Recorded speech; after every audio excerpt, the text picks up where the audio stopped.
وسلم وآله وأزواجه وذرياته وأهل بيته الطيبين الطاهرين وأصحاب الأكرمين المرسلين والتابعين وتابعهم لهم بإحسان إلى يوم الدين وإلى أرواح الزمن الأكرم على البكي وأن شبيك الرسول المنصورين وإلى الرسل الأحمد بن عيسى المهاجر الله المقيم فتى محمد بن علي بعلوي وشعب القدير الجليل وسيد الإمام أحمد الرفاعي أبو الحسن الشاذلي وإلى رسل الإمام صاحب الولاية أبو محمد أحمد سكبنا جميع أولي أهل البلاد أيان وأمر الشام والأشد مجد ومزين أبو الوالد وصول القرآن وإلى أبو بكر بن عبد الله أتصل بالعلي محمد الحبشي صاحب المولد وللشيخ وشيخنا أبي حسن محمد بن سيد محمد بن علي المالك الحسني وإلى صاحب الكتاب العالم الجليل الحبيب عبد الله بن مسلم الطاهر وأخي الطاهر بن مسلم الطاهر أنه محيي درجاتهم في الجنة وينفعنا بأسرارهم وأنوارهم وعلومهم ونفحاتهم في الدين والدنيا والآخرة. الفاتحة. أعوذ بالله من الشيطان الرجيم. بسم الله الرحمن الرحيم. الحمد لله رب العالمين الرحمن الرحيم مالك يوم الدين إياك نعبد وإياك نستعين اهدنا الصراط المستقيم صراط الذين أنعمت عليهم غير المغضوب عليهم ولا الضالين آمين.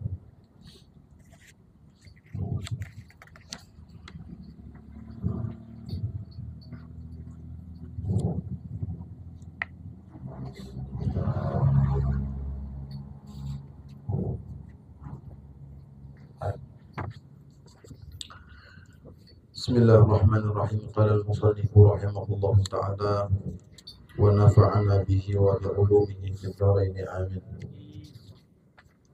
فصل من الواجبات القلبية الإيمان بالله وبما جاء عن الله والإيمان برسول الله وبما جاء عن رسول الله والتصديق واليقين والإخلاص وهو العمل لله وحده والندم على المعاصي والتوكل على الله والمراقبة لله والرضا عن الله وحسن الظن بالله وبخلق الله وتعظيم شعائر الله والشكر على نعم الله والصبر على أداء ما أوجب الله والصبر عما حرم الله تعالى وعلى ما ابتلاك الله به والثقة برزقي واتهام نفسي وعدم الرضا عنها وبغض الشيطان وبغض الدنيا وبغض أهل المعاصي ومحبة الله ومحبة كلامه ورسوله والصحابة والآل والأنصار والصالحين. وقال سيدنا عبد الله بن علي الحداد رضي الله تعالى عنه ونفعنا به في كتابه النصائح الدينية ما معناه وهذه أوصاف يجب أن يتحلى بها ويتصف بها كل مؤمن وهي قوله قبل هذا بقليل أن يكون خاشعا متواضعا خائفا واجلا مشفقا من خشية الله تعالى زاهدا في الدنيا قانعا باليسير منها منفقا للفاضل عن حاجته مما في يده ناصحا لعباد الله تعالى مشفقا عليهم رحيما بهم آمرا بالمعروف ناهيا عن المنكر مسارعا في الخيرات ملازما للعبادات دالا على الخير داعيا إلى الهدى ذا صمت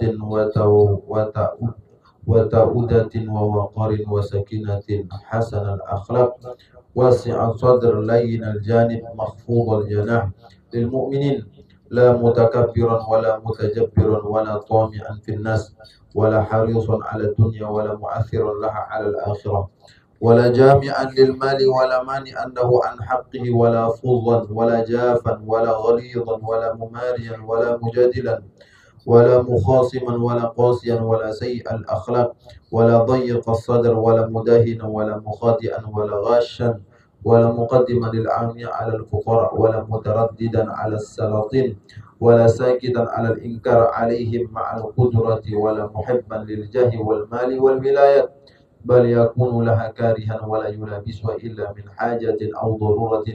انتهى كلامه رضي الله تعالى عنه. Ini fasal menjelaskan tentang kata Imam Abdullah bin Musa al-Tahir minal wajibat al-qalbiyah, termasuk bagian dari kewajiban hati. Al-imanu billah, iman kepada Allah Subhanahu wa ta'ala. Dalam hadis diriwayatkan oleh Sayyidina Umar bin Khattab bahwa beliau menceritakan, datang kepada kami ketika kami sedang berduduk-duduk dengan Nabi Muhammad dan para sahabat, ada seorang yang nampak dari kejauhan, syadidu bayadi thiyab, pakaiannya begitu bersih putih, syadidu sawadi sya'ri, rambutnya begitu hitam, la yura minhu atharu safar wa la ya'rifu minna ahad, tidak terlihat orang ini dari perjalanan yang jauh, dan juga tidak ada satupun dari kami yang mengenali orang ini, siapa gerangan, siapa dia ini. Fa jalasa inda Nabi sallallahu alaihi wasallam wa asnada rukbatayhi ala rukbatayhi wa wada'a yadahu ala fakhidayhi. Dia datang bersimpuh duduk, menyandarkan lututnya ke lutut Nabi, kemudian dia letakkan kedua telapak tangannya di atas pahanya, kemudian dia mengatakan, akhbirni anil Islam, beritahukan aku tentang Islam. Al-Islam, kata Nabi, anta syahada an la ilaha illallah wa anna Muhammad Rasulullah wa tuqimas shalah wa tu'tiyaz zakah wa tasuma Ramadan wa tahujjal baiti in istata'ta ilaihi sabila, yang kita kenal dengan rukun Islam. Yang luar biasanya, kata Sayyidina Umar, orang tersebut mengatakan, shadaqta, kamu benar. Fa'ajibna lahu yas'aluhu wa yusaddiquhu, kami merasa heran. Para sahabat yang ada di sekeliling Nabi merasa heran. Dia datang bertanya kepada Nabi Muhammad, ketika Nabi menjawab dia membenarkan. Ini mengherankan. Kenapa? Biasanya orang tanya, dia tidak mungkin mengatakan benar. Artinya dia ini pasti sudah tahu atas apa yang dia tanyakan. Kemudian orang itu mengatakan, akhbirni anil iman, kabarkan kepadaku tentang iman. Al-iman, dia mengatakan, kata Nabi SAW, al-iman an tu'minu billahi wa malaikatihi wa kutubihi wa rusulihi. Kau iman kepada Allah, kepada malaikat, kepada Rasul. Kemudian kutubihi, an tu'minu billahi wa malaikatihi wa kutubihi wa rusulihi wa bil qadri khairihi wa syarihi wa yaumil akhir. Kau iman kepada Allah, Rasul, kitab, malaikat, kemudian iman kepada takdir baik dan buruk, kemudian nanti akan datang hari kiamat. Kau harus iman itu. Qala shadaqta, iya. Kemudian wa akhbirni anil ihsan, kabarkan saya tentang ihsan. Ihsan an ta'budullaha ka'annaka tarahu fa illam takun tarahu fa innahu yaraka. Kau menjadi hamba yang beribadah, tunduk dan patuh kepada Tuhanmu, memposisikan dirimu seakan-akan engkau selalu dipantau dan dimuraqabahi oleh Allah Subhanahu wa ta'ala. Seakan-akan engkau menyaksikan ia ada di hadapanmu, meskipun kau tidak akan pernah melihatnya, kata Nabi Muhammad SAW. Kalau begitu, kata dia, akhbirni anis sa'ah, beritahukan kepadaku tentang hari kiamat, kapan waktunya akan terjadi. Kata Nabi, mal mas'ulu bi'a'lama minasail, orang yang sedang kau tanya tidaklah lebih tahu daripada yang kau tanya, tidaklah lebih tahu daripada yang bertanya. Ini ulama mengatakan ilmunya Nabi itu dibagi menjadi dua. Ada ilmu yang wajib bagi Nabi untuk dinampakkan. Ada ilmu yang yajibul kitman, bagi Nabi harus disembunyikan. Karena tidak ada apapun yang tidak diketahui oleh Nabi Muhammad SAW. Semuanya diketahui, tapi atas wahyunya Allah. Allah. Makanya ketika ayat Al-Quran mengatakan yas'alunaka 'anir ruh qulir ruh min amri rabbi.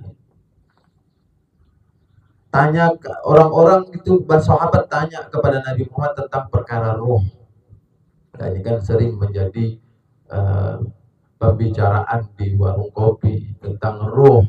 Ya, ruh itu apakah nafas, apakah dan seterusnya. Nabi diperintahkan oleh Allah untuk tidak menjawab. Ulir ruh min amri rabbi. Segampangnya ruh itu urusanku, gak usah dijawab. Ya. Jadi ada hal yang harus Nabi sampaikan seperti tasyri', hukum, syariat, itu mesti disampaikan. Ada yang ilmu itu untuk Nabi saja, tidak untuk dibagi, termasuk tentang kapan waktunya kiamat. Makanya Nabi hanya menyebutkan alamatnya saja, tidak menyebutkan waktunya. Dalam hadis tersebut Nabi melanjutkan,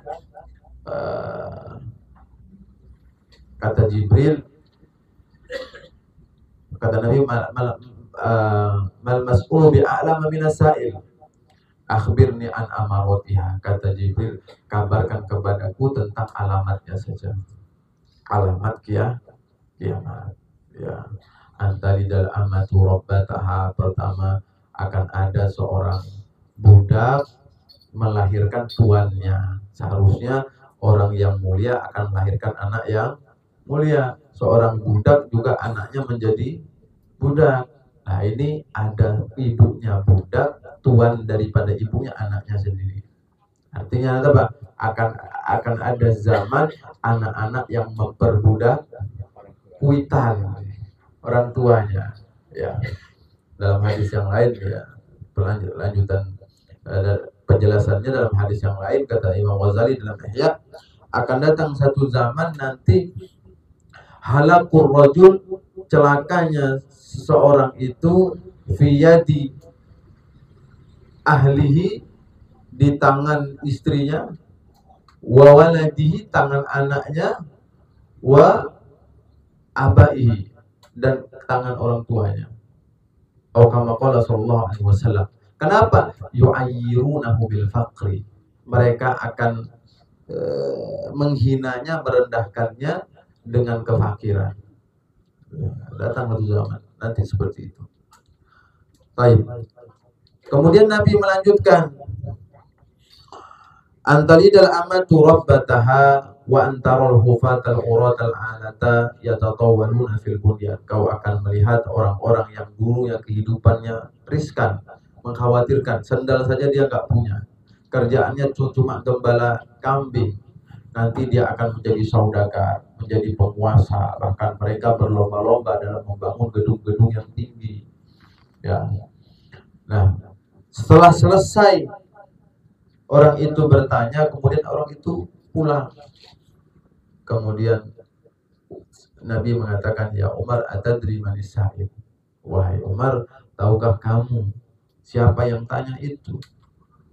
Kata adabnya Sayyidina Umar, Allah wa rasuluhu a'lam. Allah dan Rasul yang lebih paham, lebih ngerti. Innahu Jibril atakum yu'allimukum dinakum. Itu Jibril datang mengajarkan tentang agama kalian. Maka dalam hadis ini ulama mengatakan esensi agama itu ada dalam hadis ini 4 hal. Pertama, rukun Islam. Kedua adalah rukun iman. Ketiga adalah ihsan. Keempat adalah hari kiamat. Ya, 4 hal. Nah, yang kita bahas di sini adalah, kata Imam Abdullah bin Musa al-Tahir, termasuk daripada kewajiban-kewajiban hati adalah al-imanu billah wa bima ja'a anillah wal imanu bi rasulillah wa ma ja'a an rasulillah wat tasdiq wal yaqin wal ikhlas wa huwal amal lillah. Iman kepada Allah. Innamal mu'minuna alladzina idza dzukirallahu wajilat qulubuhum wa idza tuliyat alaihim ayatuhu zadatuhum imana. Di antara alamat mukmin, alamat orang mukmin idza dzukirallahu wajilat qulubuhum. Hatinya ketika mendengar nama Allah Subhanahu wa taala wajilat, ada rasa malu karena ngelihat betapa hinanya dirinya dan betapa agungnya Allah Subhanahu wa taala. Wa idza tuliyat alaihim ayatuhu zadatuhum imana. Ketika diperdengarkan kepadanya ayat-ayat Allah termasuk hukum-hukum Allah, zadatuhum imana, akan bertambah keimanannya. Siapa yang mendapatkan legacy untuk berbicara tentang hukum? Tentu para ulama. Tapi kita lihat zaman sekarang, ketika ulama berbicara dengan kapasitas keilmuannya yang sudah tidak diragukan, ketika itu bertentangan dengan tujuan-tujuan tertentu, maka pendapat ulama pun sudah tidak didengarkan. Gimana itu mau ditandai sebagai alamat orang mukmin? Ulama yang mengkaji bukan hanya mengumpulkan satu disiplin ilmu, sebagaimana kita bikin teh, ya, tinggal panaskan airnya, seduh tehnya. Tidak semudah itu untuk memutuskan satu hukum. Ketika hukum itu tercetuskan, terputuskan, itu sudah mengalami pembahasan-pembahasan yang luar biasa. Maka seyogyanya bagi orang mukmin untuk mendengarkan, mentaati, mematuhi apa yang disampaikan ulama. Karena hukum tersebut bukan roti yang kita adon sendiri, bukan. Tapi itu adalah bersumber dari kalamullah, bersumber dari Nabi Muhammad SAW, bersumber daripada ulama-ulama yang memang konsisten, kapasitas keilmuannya sudah diakui oleh dunia. Jangan ada yang meragukan. Masalah kita itu mampu melakukannya atau tidak, itu urusan berikutnya. Yang pertama, patuhi, taati, kemudian sami'na wa ata'na. Itu tugas kita. Dan itu termasuk alamat orang mukmin. Ya, karena tadi dalam ayat apa? Wa idza tuliyat alaihim ayatuhu zadatuhum imana. Tambah iman. Ini malah tambah ingkar. Luar biasa. Ya, wal iyadu billah.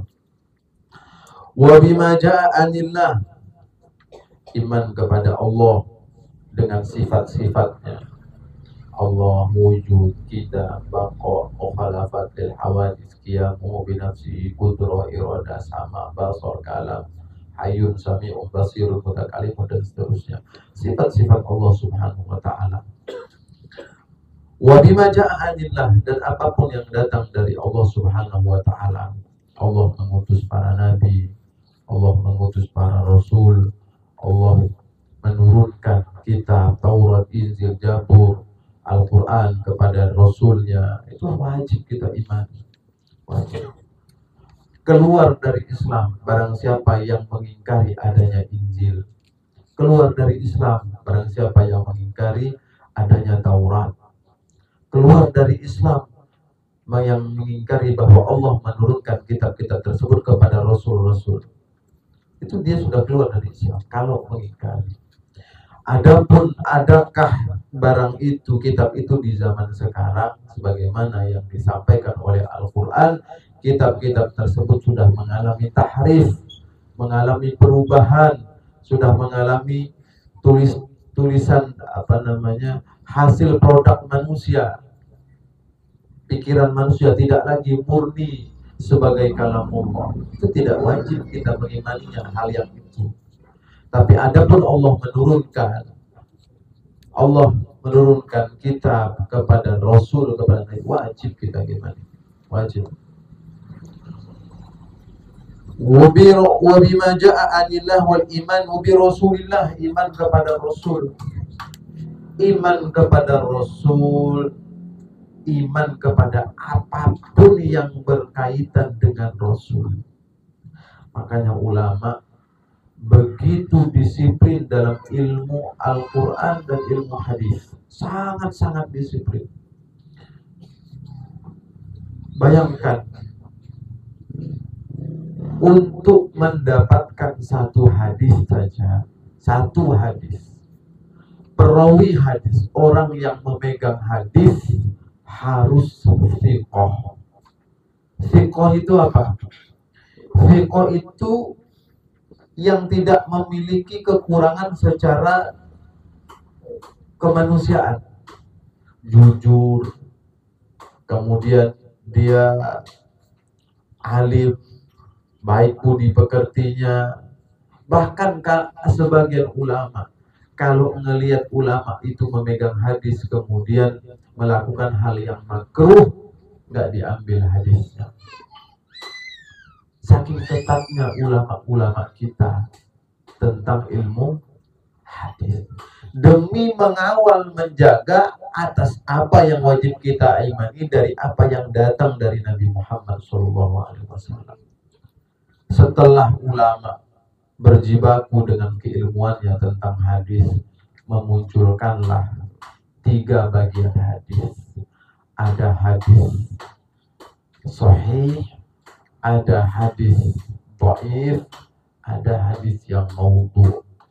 Hadis maudhu, hadis yang dibuat-buat. Ya. Demi apa tadi? Menjaga dan mengawal keimanan umat manusia atas apa yang datang dari Nabi Muhammad SAW. Inna hadzal din ilmun. Ini agama ini adalah ilmu. Fanzuru amman ta'khuduna dinakum. Ya. Maka lihat-lihat dari siapa kalian mengambil agama ini. Agama kita penuh dengan sanad. Laulal isnad laqala man syaa ma syaa. Kalaulah tidak ada sanad keilmuan, maka orang akan mengatakan apa yang dia mau. Ya, buktinya tadi ada hadis yang maudhu. Bukan hanya itu, ada ayat yang maudhu. Ayat maudhu, bukan hadis, ayat Quran dimaudhukan. Bukan orang Islam. Di awal-awal Islam, siapa namanya?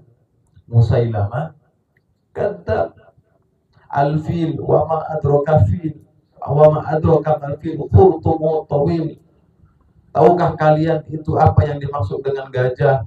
Gajah itu al-fil wa ma adraka al-fil khurtumu tawil, dia yang punya belalai panjang. Ketika ayat ini yang dia klaim itu sebagai ayat, ya, dibacakan di hadapan teman-temannya, diketawakan. Ya. Era sekarang ada nggak Musailamah kadzdzab? Ada Musailamah kadzdzab. Ya. Cuman dengan gaya yang berbeda. Wa mijmu bima jaa an Rasulillah sallallahu alaihi wasallam. Iman kepada Rasul, zatiahnya seorang nabi, seorang rasul, dan iman kepada apa yang datang dari Nabi Muhammad SAW. Bayangkan, Sayyidina Abu Bakar itu menjadi afdhalus sahabah alal ijma. Ijma itu artinya apa? Tidak ada yang mengingkari kecuali orang-orang Syiah. Ya. Sayyidina Abu Bakar afdhalus sahabah. Di saat krisis keyakinan terhadap Nabi Muhammad SAW. Dan kalau kita ini hidup di zaman itu, belum tentu kita itu masuk di barisannya Rasulullah SAW. Kenapa? Karena orang sekarang berpikirnya logika semua. Banyak yang berpikir secara logika. Ya. Kita mau ke Jawa saja, harus naik travel dulu, pakai onggo kan. Ke Balikpapan, ke Samarinda, diantar makan waktu dengan jarak yang tidak beda negeri, satu daerah. Mau ke Jawa naik pesawat harus antri, harus dan seterusnya. Ini Nabi Muhammad SAW berjalan di malam hari, belum ada kendaraan yang mampu menembus waktu. Dia mempublikasikannya di pagi harinya bahwa aku sudah berjalan malam hari mengitari dua negeri Tihamah atau Makkah Al-Mukarramah, Masjidil Haram, dari Masjidil Haram ke Masjidil Aqsa. Itu perjalanan yang ditempuh dalam waktu yang lama. Kalau kita berpikirnya kayak kita sekarang, mungkin gak masuk barisan itu. Tak mungkin gak masuk barisan, apalagi disuruh tes DNA tambah kacau. Gak bisa. Kan logika semua. Gak bisa. Tapi apa kata Sayyidina Abu Bakar ketika Abu Sufyan datang ke rumahnya? Matas umu bisahibikum. Apa yang kamu katakan untuk sahabatmu ini? Dia mengatakan berjalan malam. Kita ini adalah orang-orang yang saudagar, artinya orang penjelajah. Kita sudah menempuh perjalanan dari sini, dari Makkah, Masjidil Haram, dari kota Makkah ke Syam. Itu adalah perjalanan kaki kita. Allah qala dzalika, kata Sayyidina Abu Bakar, apakah dia mengatakan demikian? Mereka iya. Mereka mengira bahwa Sayyidina Abu Bakar akan percaya mereka. La in qala bi ab'ada min dzalika la usaddiqu, kata Sayyidina Abu Bakar. Statementnya Sayyidina Abu Bakar, perhatikan. Kalau Nabi Muhammad itu bicara lebih cepat dari misalkan 1 detik aja, tetap saya akan percaya. Sallu ala Nabi Muhammad. Sayyidina Abu Bakar tasdik. Ya, maka layak dia tuh mendapatkan gelar as-siddiq, orang yang pertama yang mempercayai apa yang disampaikan oleh Nabi Muhammad SAW. Tasdik. Imam Abu bin Al-Haddad mengatakan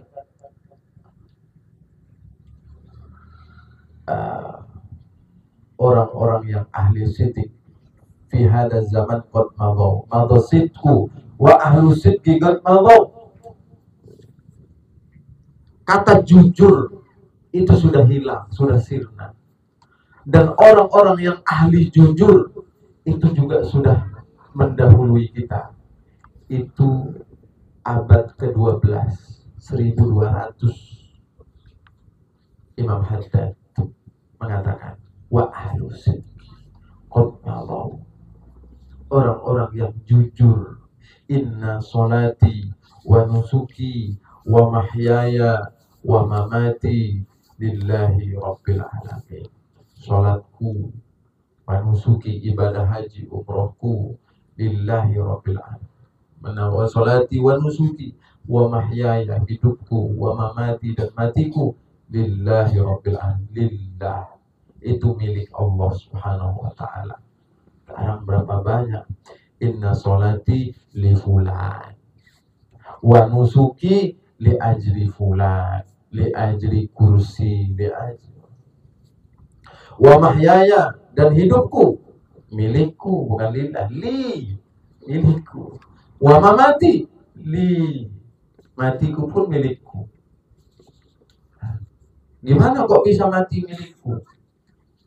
Coba banyak orang yang hidupnya, kata Imam Haddad dalam Nasu'ah, tulul amal. Dia tulul amal, panjang angan-angan. Apa makna panjang angan-angan? Dia menginginkan tulul baqa fid dunia, menginginkan tinggal lama di dunia. Bahkan makanya dalam hadis Nabi mengatakan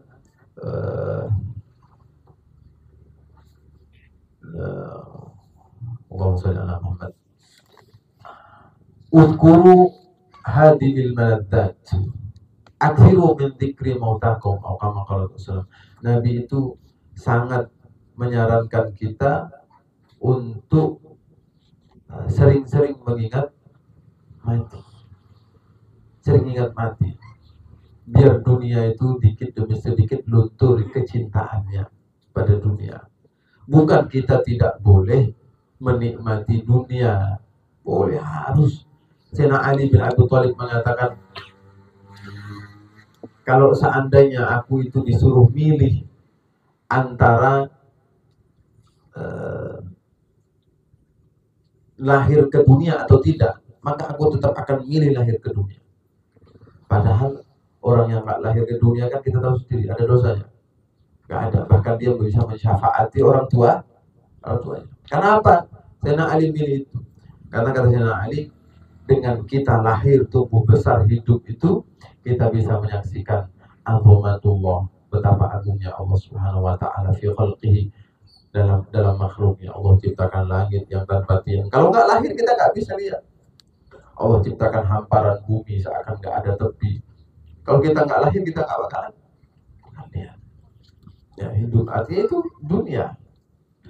Tapi dunia itu untuk mempertebal keimanan, keyakinan kita kepada Allah Subhanahu wa taala. Wasilah ad-dunya mahilil maqar wa inna mahilil mamar. Dunia ini bukan untuk kita tetap lama, untuk tempat tinggal diam kita, enggak. Wa inna mahalil mamar, dunia itu hanya untuk kita melintasi, lewat saja. Ya kalau lewat saja kita bisa menikmatinya, ya alhamdulillah. Wal tasdiq wal yaqin wal ikhlas. Al yaqin wal ikhlas. Wa'bud rabbaka hatta ya'tiyakal yaqin. Yakin di situ artinya adalah al-maut.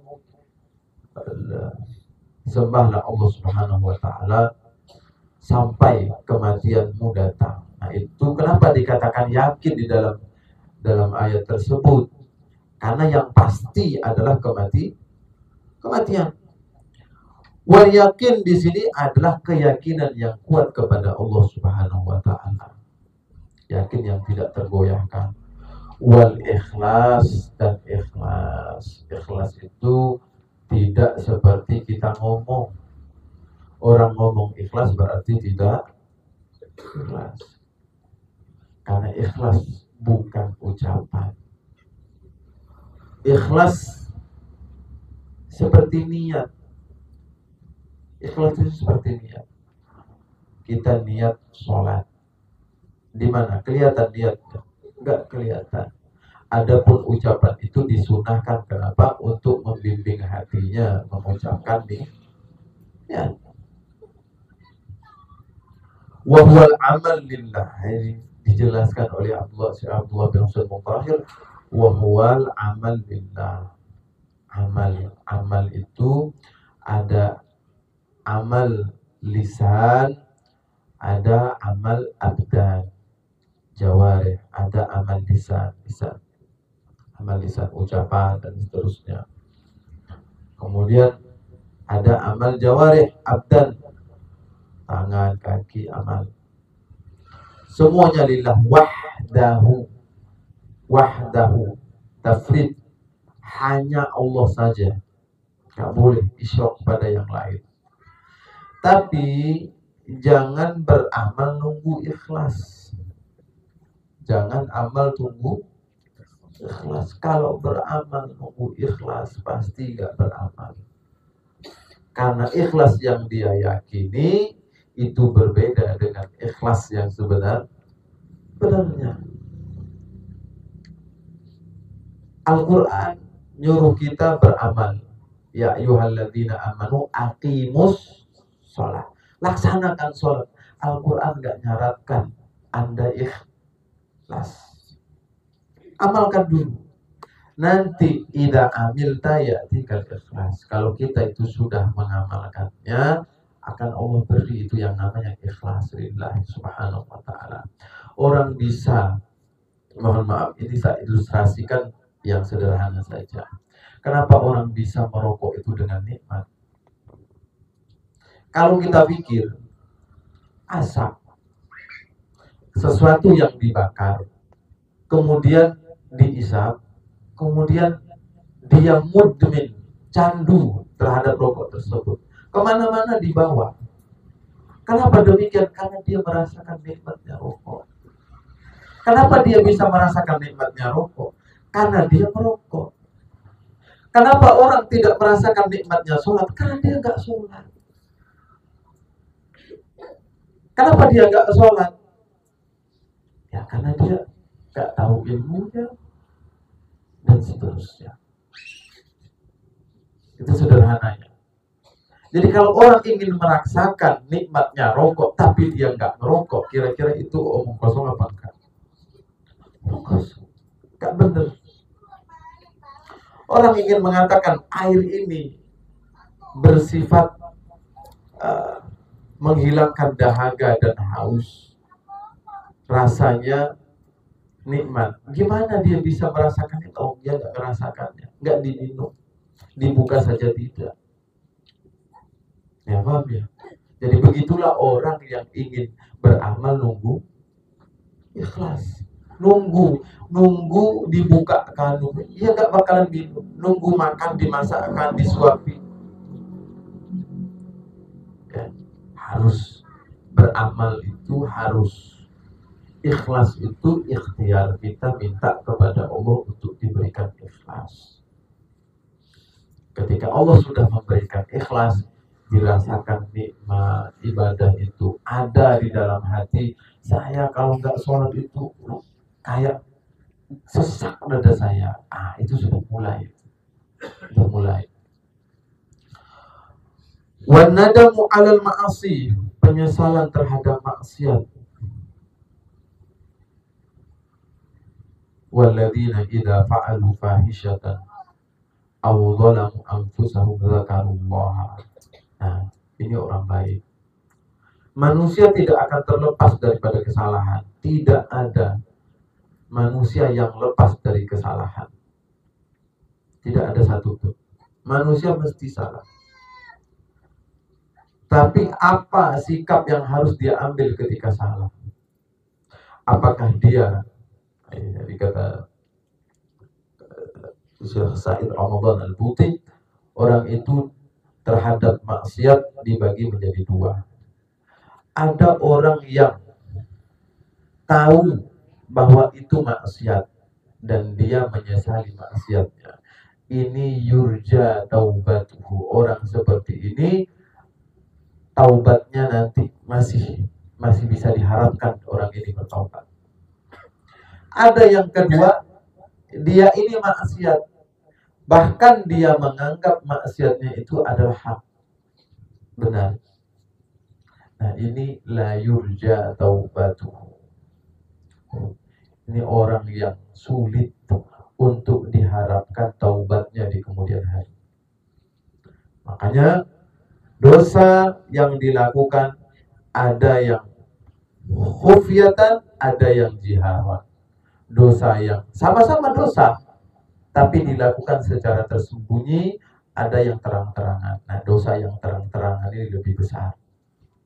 Maksiat. Harus ada penyesalan di dalam diri terhadap sebuah maksiat. Termasuk di antara matinya hati seseorang, tidak ada kecemburuan di dalam hatinya ketika satu hukum Allah dilanggar. Mati. Wa tawakkulu 'ala Allah, tawakal, bertawakal. Wa idza azamta fatawakkal 'ala Allah. Ini cerita tentang perang Badar. Perang Badar itu kan setelah perang Uhud. Nabi Muhammad SAW, jadi perang Uhud itu ada sahabat-sahabat ini sudah dimaafkan oleh Allah Subhanahu wa Ta'ala. Mereka itu diinstruksikan oleh Nabi Muhammad untuk berada di Jabal Uhud, Bukit Uhud. Tugas mereka adalah pemanah, sebagai memanah. Ya, jadi kalau ada musuh yang masuk ke medan perang, mereka sudah bisa menghentikan langkahnya lewat panah-panah mereka. Pesan Nabi, kalian nggak boleh turun, baik kita menang ataupun kalah. Ketika itu mereka mendapati pasukan kafir Quraisy sudah terpukul mundur, dan pasukan mereka dipimpin oleh Khalid bin Walid pada saat itu. Khalid bin Walid orang yang cerdas. Dia katakan kepada pasukan berkuda kafir Quraisy pada saat itu, hentakkan kaki kuda-kuda kalian dengan keras ke atas tanah agar debunya bertebaran sehingga mereka tidak bisa melihat kemana kita pergi dan mereka akan mengira mereka sudah menang. Dan itu dipatuhi oleh tentara-tentaranya, dan itu pun berhasil menipu sebagian daripada sahabat. Mereka pun turun, sahabat yang ada di atas gunung ini sebagian turun, menyisakan beberapa orang di atas bukit. Kemudian dibalik oleh Khalid bin Walid, diserang habislah pertahanan kaum muslimin, dan Rasulullah dan para sahabat dipukul mundur. Dan itu menjadi pelajaran yang besar untuk para sahabat dan untuk orang-orang mukmin. Orang yang tidak mentaati Nabi, hasilnya seperti itu. Orang yang mentaati Nabi, ya, mereka diberikan rasa aman. Nah, dan itu juga tidak terlepas dari peran orang-orang munafik. Abdullah bin Ubay bin Salul, ketika perang Badar, ingin perang Badar ini, Allah memerintahkan kepada Nabi Muhammad, wasyawirhum fil amri, panggil mereka, ajak mereka musyawarah. Ya, apa kata ayatnya, walau kunta faddan ghalidhal qalbi lam faddu min hawlik. Kalau kamu hatinya keras, kata Allah, Muhammad tidak mau memaafkan mereka, lam faddu min hawlik, mereka akan tafarruqu, mereka akan pergi dari Islam. Ini yang bahaya besar untuk Islam. Maka Allah perintahkan untuk syawirhum fil amri. Yang menjadi mahal syahidnya adalah ketika Nabi ngajak mereka musyawarah, kata Allah, wa idza azamta fatawakkal 'ala Allah. Kalau sudah dimusyawarahkan perkara yang besar melibatkan orang banyak, sudah selesai musyawarahnya, apapun hasilnya tawakal kepada Allah. Apa yang bisa kita ambil dari petikan ayat ini? Bahwa tawakal itu didahului oleh ikhtiar. Tidak ada tawakal yang casbleng, nggak ada. Harus didahului ikhtiar. Ada ikhtiarnya. Ada seorang ketemu Sayyidina Umar bin Khattab masih dalam masjid, mulai dari selesai sholat subuh sampai waktu duha, artinya isyraq sampai duha, itu tetap di masjid. Kenapa, kata Sayyidina Umar? Saya sholat duha. Kenapa sholat duha? Saya biar dapat rezeki banyak. Apa yang dilakukan Sayyidina Umar? Oh, bagus. Enggak. Kata Sayyidina Umar, keluar dari masjid. Kalau bahasa orang kita becari, begawi, baru tawakal. Jangan doa terus gak bekerja, itu bukan tawakal. Tawakal kepada Allah harus ada ikhtiarnya. Ikhtiar yang pertama adalah bekerja. Kalau dalam ayat tadi bermusyawarah, itu bagian daripada ikhtiar. Yang kedua, dan ini tidak kalah penting, adalah ilmu. Ikhtiar, baru benar tawakalnya.